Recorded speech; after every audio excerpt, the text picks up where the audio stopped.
Oh, what's up, people? This is Nameless here. This is, what time is it? I don't know. It's late. This is, like 1 in the morning. I just had some shit to say, so I had to come on here for episode 14. Nameless Notions. There we go. But I'm tired. That's the reason why I mentioned what time it is. It's like if you feel my face is droopy, it's like, yeah, I'm a little high, but not that I'm really just tired. It's late. But, yeah, I just, I gotta say this now, because I'm gonna even be here tomorrow. The way the world is going, shit's really hitting the fan, literally. But I mean, so we got like World War III right around the corner, and the whole world going to hell in a handbasket. So I don't know. I just had the urge to get on and talk about some shit that's really important. I think like if I had one thing to say before, like, if the world ended tomorrow, last thing I would say to anybody is, I love you. So, like, to you watching this video, I mean, I don't, like, love you like I know you, but I mean, like, I want to send, a message of love to you, saying that, like, love in your heart is probably the most important feeling that you could ever have. It's the most important thing that you could ever find, and it's the most important sensation in life is that love. No matter what the love is for, whether it's for your dog, for yourself, for life itself, is just to feel love. That's the most important thing in life. And that's not just me saying that. Love has been talked about by the greatest sages and the most, um, the people who really changed the world. Like all of those people, like John Lennon said it. He said, live and love. Martin Luther King said it. He said, we should love each other like brothers. Jesus Christ said it. He said, we should love each other. I mean, look at, like, fucking Krishna said it. He said, love each other. Like, everybody's gotta live in love. And so that's why I wanna say that. Just, like, I think it's really important that we focus on that right now. Like, how crazy the world is. That, like, you live in love. Like, do whatever you want to do that makes you feel love right now. And, set a goal right now to achieve something that will make you feel love within the next 5 minutes. And then after you finish that 5 minute goal, set a 10 minute goal, and a 30 minute goal, and an hour, and then when you're done with that, just leave it be. Like just analyze the results you got from these little experiments where you like say, okay, I'm gonna do something real small so that by the next 5 minutes I'm gonna feel love, and then do something a little bigger. And you don't have to feel more love just because you spend more time on it, but just like plan it out like that. Set these like these incremental goals and experiment with that to make yourself feel love. You don't have to force it. Just work towards it. Work towards feeling love. Because feeling love is what's going to make everything all better. If the world ends tomorrow and you're feeling love, that's okay. That's okay. You know?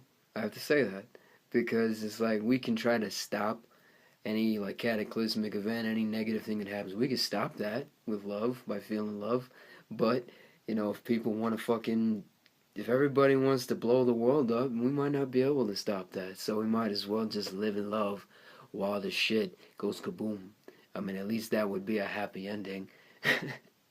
And I don't mean to sound morbid, but like that's a good way to look at it. That's the way we have to look at it right now. Is that like, and hell, even if there weren't cataclysmic events going on, like say nothing happens, like regarding world events, and this is all hype. Say nothing happens, and then 10 years from now you stumble upon this video and you're like, well, what the fuck is he talking about? Well, then don't worry about that. Just live in love anyway.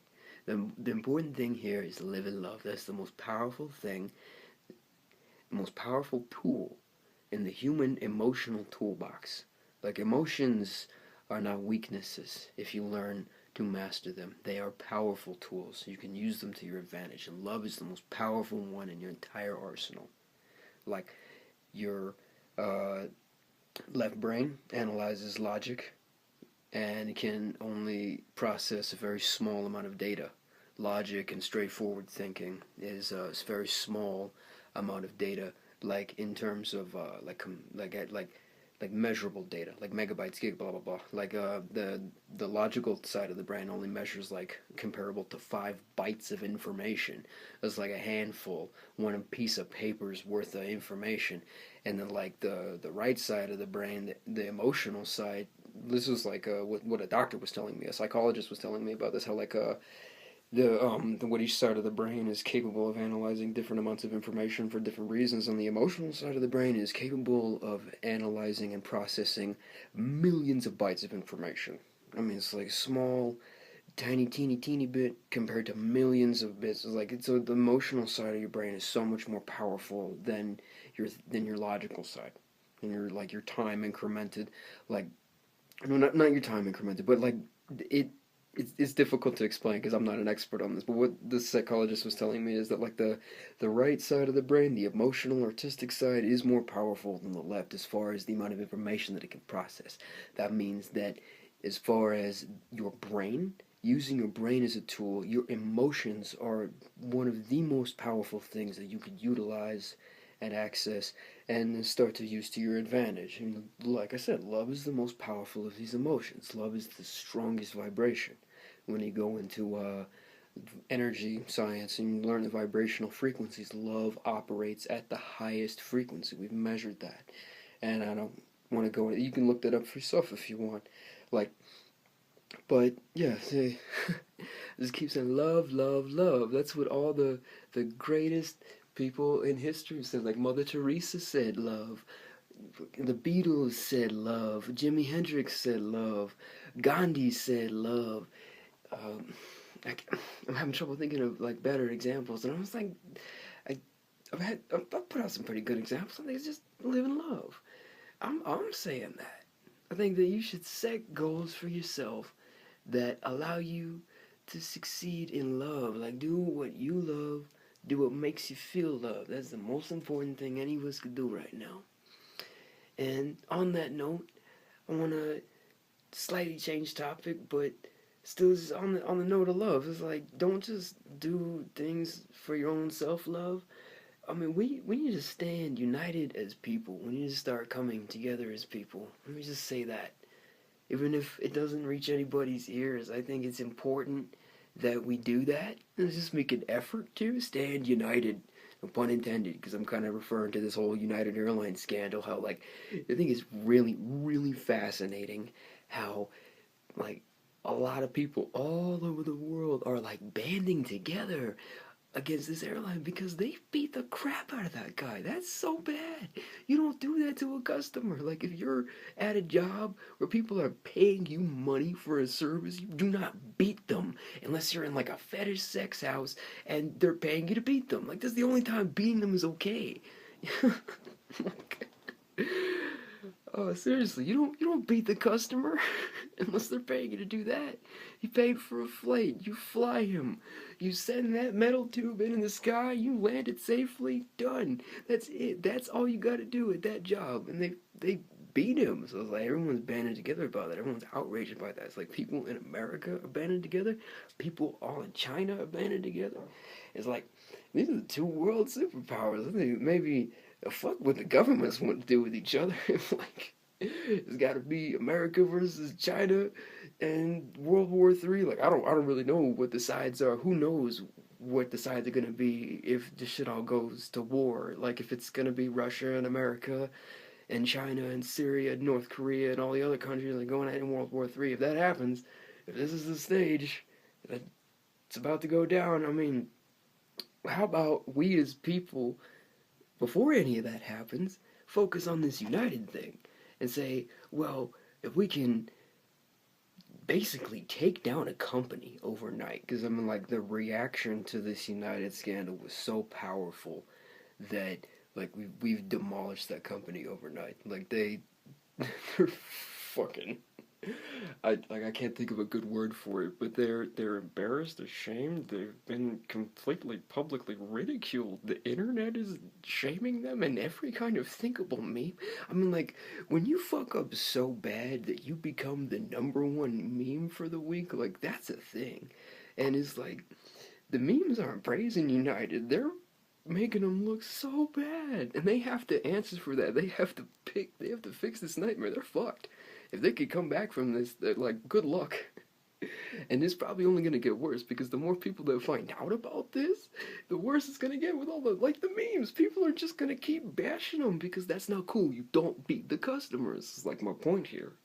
On the whole note of love and stand together as people, the point is if we can take down a company in like 3 days with the internet and memes and like this incredible social reaction, imagine what we could do to our governments. And I'm not talking about like any kind of violent revolution. I mean like a straight up internet reaction. Like we need to seriously take a step back from letting everybody else make the decisions for us and we make the decisions. Like as the internet, as the public court of opinion that is connected electronically, we make the decision on whether or not we should go to war with each other or whether or not anything should go down. How about we decide? Because we are actually all connected now.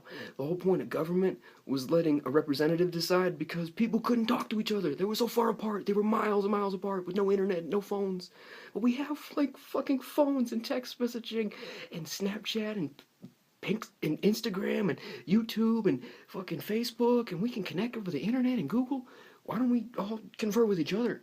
Because I'm pretty sure that, like, if we start messaging, you might not like some of the shit people or the rest of the world have to say in the comment section, but I'm pretty sure you're not actually gonna step out your door and go to war. Like, isn't that one of the biggest jokes on the internet? How, like, if you get into a fight with somebody in the comment section, it never turns into anything real. So it's like, people have kind of demonstrated right there that they're not actually willing to go to physical conflict with each other because nobody really wants to do that. No, nobody gives it that much of a fuck. I mean, that's what my whole message was in the beginning. Is like, live in love. That's what everybody wants to do. So why don't we kind of come together as the people, the 99% of the main population, and decide for ourselves? Like, that's... And, like, my opinion is that we should live in love. It's like, that's what my vote goes to. Is like, if we're gonna end up with, like, a series of options of, like, what we should do as the public court of opinion, you know, if we actually do manage to get this shit and, like, band together and figure out for ourselves what we want to do, I think there's gonna be options, and we're gonna have to pick from the options. My vote goes towards live in love, and there's gonna be some people that want to do other shit. So it's like, I'm gonna kind of leave this to you. What do you want to do? What, like, as a member of the public and the internet, because you found this video, you're obviously one of the main people. Like, what do you think we should do? Fuck what the leaders say. Fuck what the leaders want to do. Like, they can go play golf. I don't give a shit what they do. They're not really making the best decisions.